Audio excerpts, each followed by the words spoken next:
No persons are allowed to address council from beyond the rail except the speaker at the dais who has the floor. Preservation of order. The chairperson shall preserve order and decorum, prevent attacks on personalities or the impugning of members' motives. Points of order. Chairman shall determine all points of order. And persons authorized to be within the council rail. No person except city officers or the representatives shall be permitted within the rail in front of the council during any meeting without the express permission of the council. Finally, in order to be heard by all here in attendance, as well as to be picked up by the microphones and recorders, when members of administration are speaking, please stand up and speak into a microphone, and council will speak into their microphones at the table. Does anyone from the public wish to comment on legislation pending before council tonight? Yeah, I'd like to say something. Bob Kalabowski. I heard Ted talk about, is it on the agenda about this Academy Street Market, tearing it down? Is that? No. Oh, okay. Do you know when that's going to come up? What's going to be done with that? Yeah, this is only on pending legislation. Oh, okay, but I understand. I'm just asking a general question. In other words, do you know when it's going to come up? You can bring that up at your regular presentation. Oh, thank you, Jim. This is only pending legislation. Thank you. That's a good job. Anyone else on pending legislation? Okay. Okay, next we'll go into the formal business of voting on the consent agenda resolutions. First of all, motion, second, and vote. Joe Barrett and Beth. Okay, Mr. Barrett. Yes. Ms. Gilbert. Yes. Mr. Merritt. Yes. Mr. Bluska. Yes. And Mr. Brooks. Yes. Motion passes. Also next is the consent agenda resolutions. Motion, second, and vote. Motion. Combine them both. You just did the resolution. You just did. Yeah, this is consent agenda ordinances. I'm sorry, did I say resolutions? Okay. All right, I apologize. This is the consent agenda ordinances. Motion, second, and vote. Motion. Mike and Mike. Mike Merritt and Mike Bluska.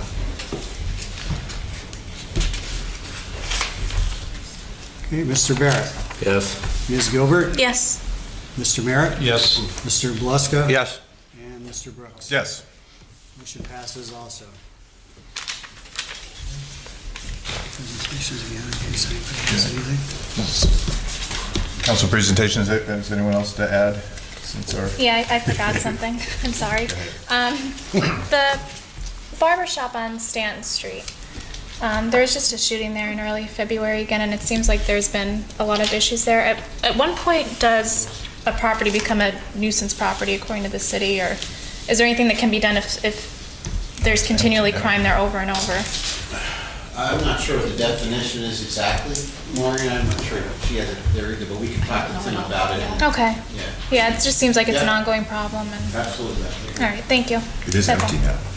It is, it's empty. They did? Yeah, yeah, Oh, well, that's good. yeah. There's posted signs on it. So you're aware that they shut it down, right? Yeah, I just told her. Thanks, Bob. Shut it You're welcome. down. There wasn't a shooting. Yeah, I saw the arrest was made. Okay. Anyone else from council? Okay. Public discussion? Mr. Elmy?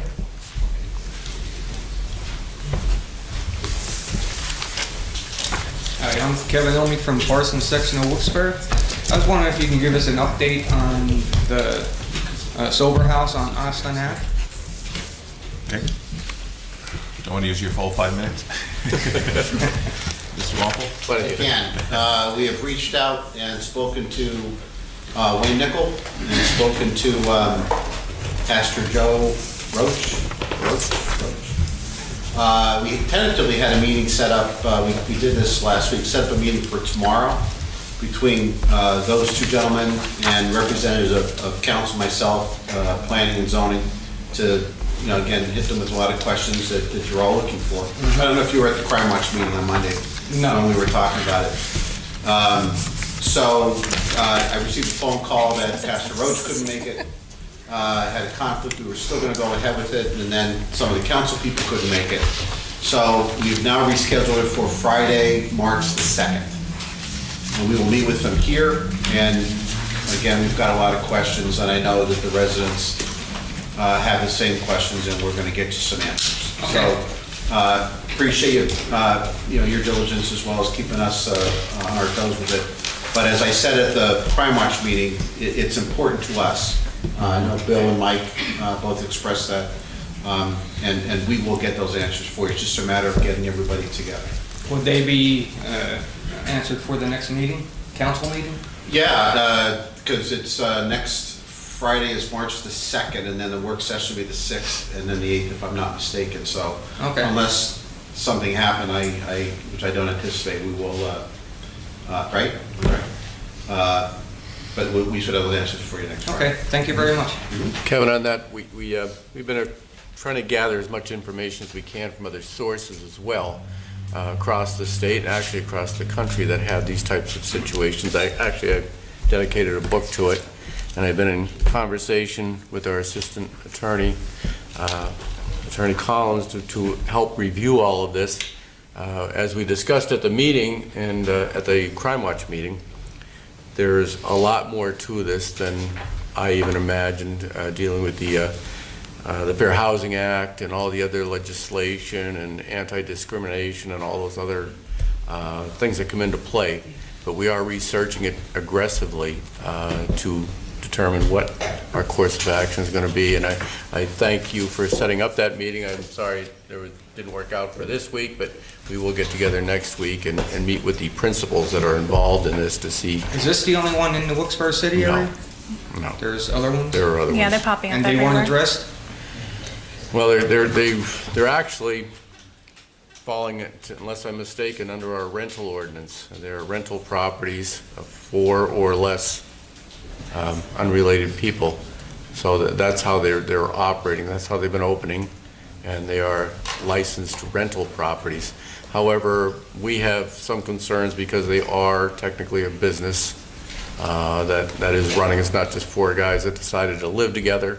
There's a whole lot going on there that we are researching and trying to get to the bottom. But Okay, I appreciate it, thanks. we'll keep you informed. Thank you.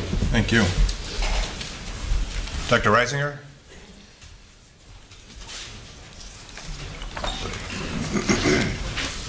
Yeah, I'm just here basically to maybe just give another river update, and I want to thank the city for properly maintaining Nesbitt Park and keeping it as an open meadow landscape design, because that's where all the ice ended up and allowed the ice jam to open up.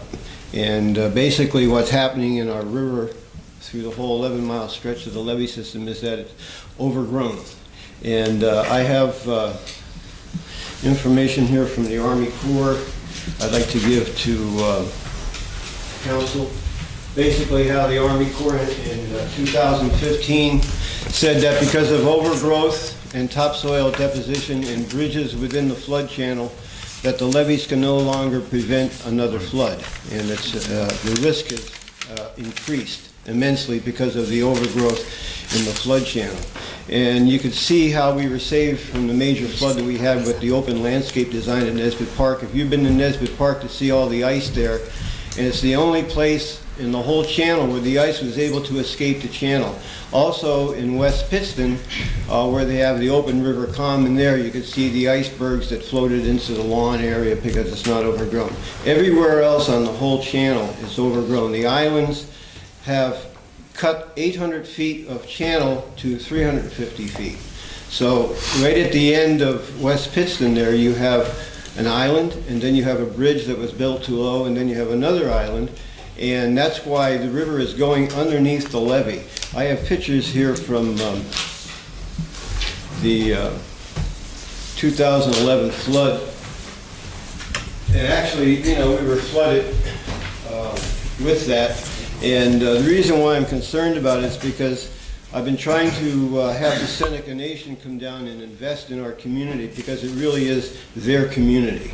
I mean, this is their sacred council ground. 10,000 years of history here, and all through the west side riverfront is burials and village sites. And we were able to come down and network with the Historical Society here this summer. We brought some brilliant architects and engineers that actually built the Twin Towers in New York City and actually led the rescue into the towers because they knew how it was built and they were the #1 rescue people at the towers. They were here to evaluate the riverfront and were totally disappointed in the condition of the West Side Channel, and especially Kirby Park, because what's happening is there's debris building up every year in the channel because it can't move. And we have an engineered overflow channel just below the Market Street Bridge. Thank God we didn't have another inch of rain because we would have definitely had a flood, because below the Market Street Bridge is now this, that used to be an open meadow, is now, as you know, the council's been on the tour of that, it's all overgrown with black locust. It's a major beaver dam forest right below the Market Street Bridge, which is definitely going to obstruct water in the spring. I don't know how we're going to get through the spring, to tell you the truth, because if we have 4 or 5 inches of rain in Binghamton, with all the debris that the ice has brought down, we're going to have a major jam. And so I'm here today to, #1, thank the city for maintaining Nesbitt Park. And I know, Mr. Merritt, you've done a great job there with the Frisbee program, and just to see normal people on the riverfront again is fantastic. I used to have 4 colleges rowing here at one time, you know, before all my equipment was thrown in the river and my office was burned by the criminals living in the natural area of Kirby Park, which no one wants to patrol. And so I'm hoping and I'm praying that we have a responsible leadership here to really do an Olmsted restoration of Kirby Park, because it's going to prevent the next flood. And without it, we have water that's coming underneath the levees now at 30-foot level, okay? And we have flooding. I don't know how you're going to build a Hotel Sterling. These people, we haven't corrected the problem of the 2011 flood, where we had flooding at the Ramada, we had flooding at the Hotel Sterling, because the river is going underneath the levee because it can't flow through because of overgrowth. And the Army Corps admits it, that that's the problem. I wrote about it 20 years ago, saying that before you build a levee, let's clean out the channel so that we're not having flooding at Gordon Avenue at 30 feet level, because that's what's happening. South Wilkes-Barre is going to get blown out. If you see the river common now, the nice landscaping we had there where the ice came up really nice and went into Nesbitt Park, but it all backed up in the South Wilkes-Barre curve. And that's what the Olmsted overflow channel from Kirby Park was designed to take pressure off the South Wilkes-Barre curve. This basic 101 understanding of hydrology. And to call it a natural area is totally insane, because it's like, it's out of control vegetation. And I've had architects and engineers come here and say it's a degraded floodplain. Basically what it is, full of mosquito ponds, dead carp, and no one wants to go in there. No one wants to go in there, they're afraid of patrol. And so I'm saying that we need to really attract the Seneca Nation to come down here and invest in the waterfront and riverfront. They want to, I have this for all the council members here, the Seneca Nation wanted me to give you this, and they want to get involved with Aaron Coffer and doing the Riverfront Park in Kingston, but Wilkes-Barre owns a lot of that park too. So, if anybody has any questions? Thank you, Dr. Reisinger. Any questions for Dr. Reisinger? Does anyone want to get involved in forming a committee to start addressing the issue of overgrowth at Kirby Park? Aaron Coffer is interested in help to form a committee. The meeting I attended with you and Aaron Yeah. Hoffer, wasn't Yeah. that was part of it? I'll continue to attend that meeting. Okay. Okay. Yeah, I'd be willing to be a part of any committee you would want to form. It's Okay, fine. very good. And also in Riverbend Park, there's a mass Seneca grave that's being eroded. I don't know if you read in the paper about a huge hole that opened up on the west side behind the Kingston Rec Center. But it is now a large 60-foot deep shaft. It's a sewer line that's dropped into the mines there, and it's also a burial site that's being desecrated by the erosion there. And I'm asking the Historical Society to help us get the federal government to preserve this as a historic site. I think it's very important that we work together on that, because I know you're very involved in the sacredness of burial sites. You know, and this is a smallpox burial site. Over 300 years old. Thank you. Thank you. Thank you. Thanks, Dr. Reisinger. Mr. Skoski? Pass. Mr. Katavasky? All right, Ron. Alan, get ready. I'll be short tonight. What I was wondering on this, what Ted brought up, is the city going to get involved in tearing down the Academy Street Market? I'm just wondering if that's a fact, if we can get that answered. And I want to know who's going to end up getting that property, because I understand somebody went in to buy it, found out what it was going to take to tear it down, and now all of a sudden they want the city to tear it down, and I'm wondering if they just happen to be friends with the mayor, from what I understand. They're going to tear it down so they can get the property. So I'm wondering if that's the case. Number two, I wonder if council, or Ted, maybe you can answer this. Is Marcelo Lindaki going to be leaving in March? If we could find that out, because I think council should know too. If it's true, don't want to cause her any problems. She's leaving in March. We'll just let things go the way they are and let her leave if she's going to leave. But also what I want to know, Ted, if you can answer it for council and myself, did we get an answer on how that officer's working double shifts now? And by the way, doing an excellent job, in my opinion, being around law enforcement since the end of 1973. Why he's still working. And are we going to be kind enough to the other officers who were suspended, whether rightfully or unrightfully? Are they going to be giving a consideration and giving back pay? I'm just wondering if you could possibly answer that, because I did bring it to your attention, and you are with the administration. And also what I'd like to bring up, which I think is a kick in the face to every city employee, of what happened.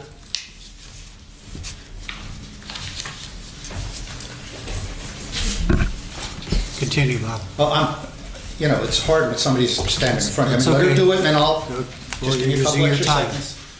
Stand in front of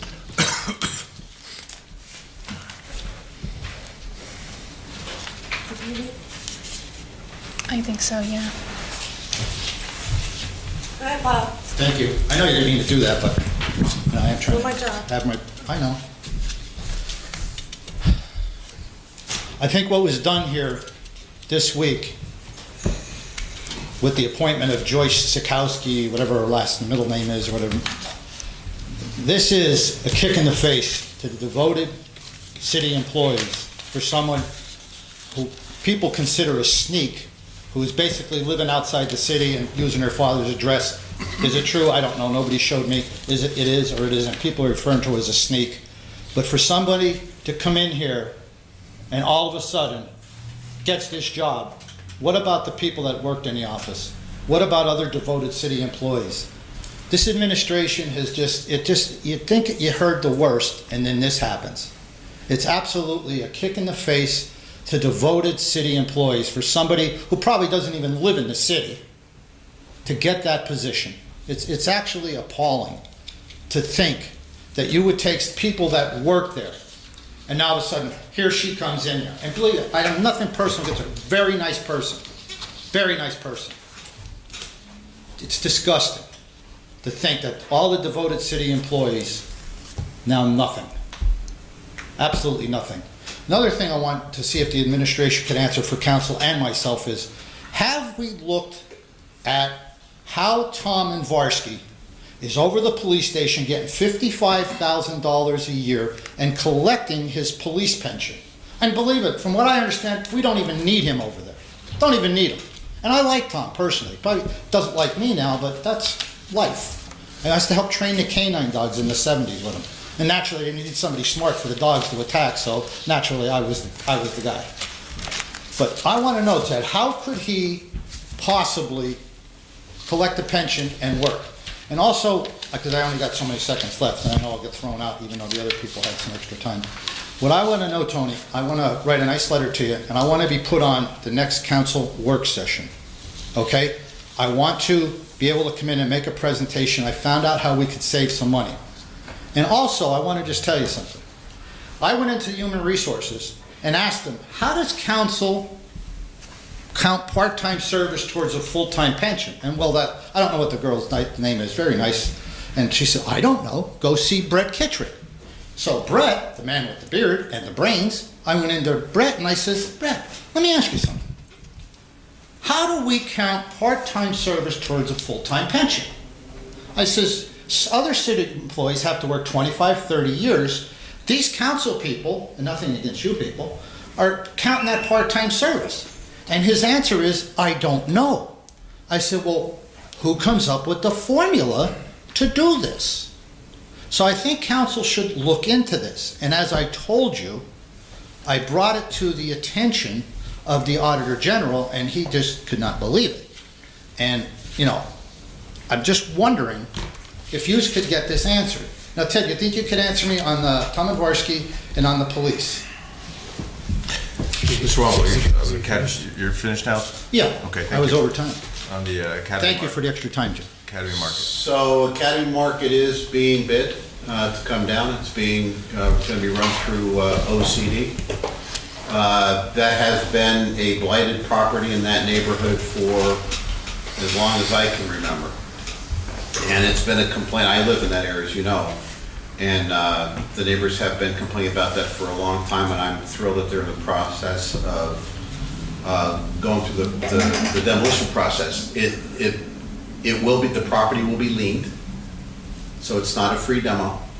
And then, you know, the lien will be placed on that property. Should that property sell, the lien has to be settled with the city first. Do you know what the amount of the lien will be, or does it depend on the... We haven't bid it out yet, Bob, Right. but it will be whatever the costs are to demo it. Right. If it's $25,000, the lien will be 25 grand. Okay, so just so you understand, what happened was I was called on this, and they said there was a developer that went in to buy it, but then when they found out what it cost to tear it down, they backed out, hoping the city would tear it down so they can get the thing. But it satisfies me, as long as they're not gonna get this property handed to them, have to refund that money back. I don't care who buys it. Yeah. As long as we get the money back. You're absolutely correct, though, but the property, and that's the way it happens anywhere in the city.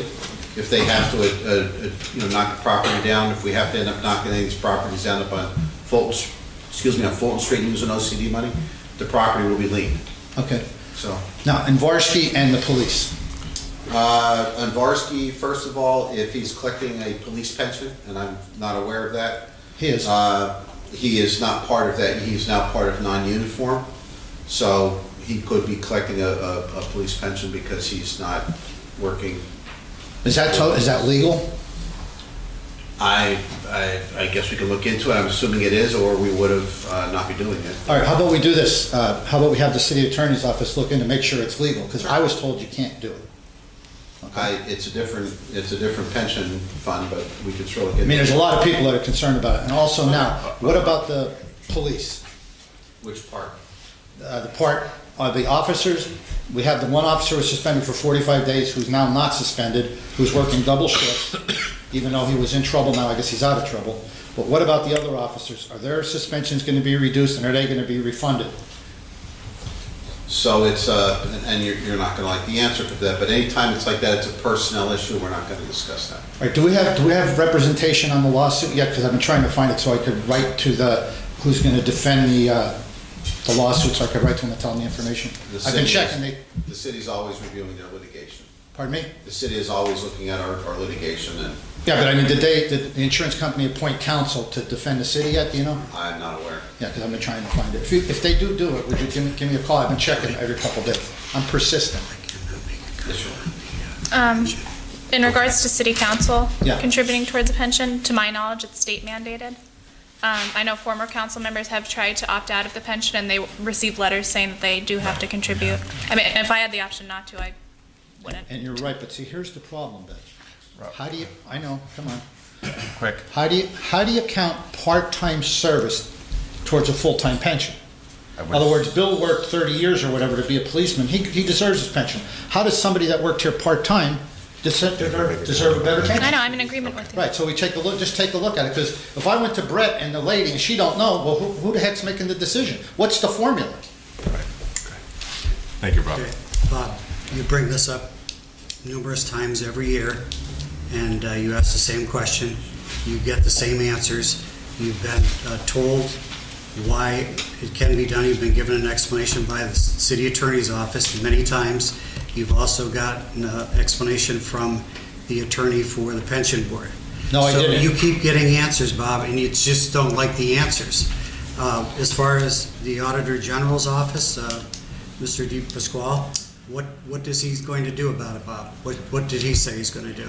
We'll have to put a complaint in. That's what I'm trying to get to the point. You see, the thing is, Jim, without arguing with you. You can't put a complaint in, Bob? I will, but let me explain something to Just you. put the complaint in. All right, but here's the Let thing. it go where it goes. All right, but Jim, here's the problem. I went very nice, courteous to the personnel office here, and then I went to Brett. I said, just show me the formula. Nobody knows the formula. So in other words, show me where you come up with this plan where a guy puts in a little bit and takes out more than somebody that worked there. They're going to bankrupt the pension system. And nobody could show me the formula tomorrow, and I'll stop bringing it up if it's right. Again, Bob, I don't care one way or the other. I I know. don't have any interest one way or the other, but I'm just telling you that it can be done. It has not been proved illegal. Nobody has ever said that it's illegal. You've been given explanations time after time after time, but it's not the explanation you want. I understand, but just show me the formula and I'll put it to rest. Because nobody seems to have the formula. You know what I mean? It's Well, just- you want a formula, but they give you an explanation. But the explanation isn't the formula. How do you count part-time service Who towards a says there full-time needs to be a pension? formula? Right. But just that, you know, I That's still... just you, Bob. That's your opinion. Well, I know, but Jim, I'm only asking for the answer, and nobody seems to have the answer. So maybe Nobody- this time we'll get the answer. Nobody seems to have a formula, and you want a formula. Right. I mean, how do you count part-time service towards a full-time pension? It's the idea they didn't put the financial resources in to get that pension where somebody that hauled garbage for 30 years or fought fires or fought crime. Apparently a formula, requested by Bob Kodlowski is not required. I understand, That's you're all only I'm the saying. city clerk, so we're gonna have the city attorney's office give us a written explanation on it, and get together with the finance people, because nobody could tell me how. But Tony, if I Thanks. send this letter in, could I talk at the work session, and then get the answer at the regular session? I like to be on, I have everything basically laid out, and, because I mean, Mr. Hagan, whenever he wants to talk, he could talk at this session, so I think I should be able to come in, hammer a couple things out, maybe 20 minutes, half hour, and take care of it. Submit a letter, Bob. Okay. Anyone else? Any other comments? And you look rested. Thank you. Can I make an adjournment? Adjourn. Adjourned. Motion to adjourn.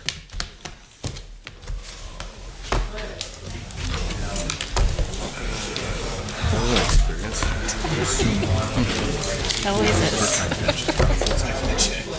I did. But I had to go to the state.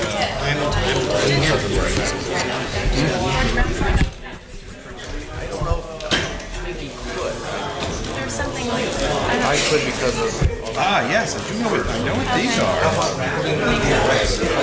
I shall, yeah. Over there, Joe Buck would show in the archive back when I was at the Historical Society. it's easy for And it was a mess then, but I mean, are they just throwing things especially away? if you're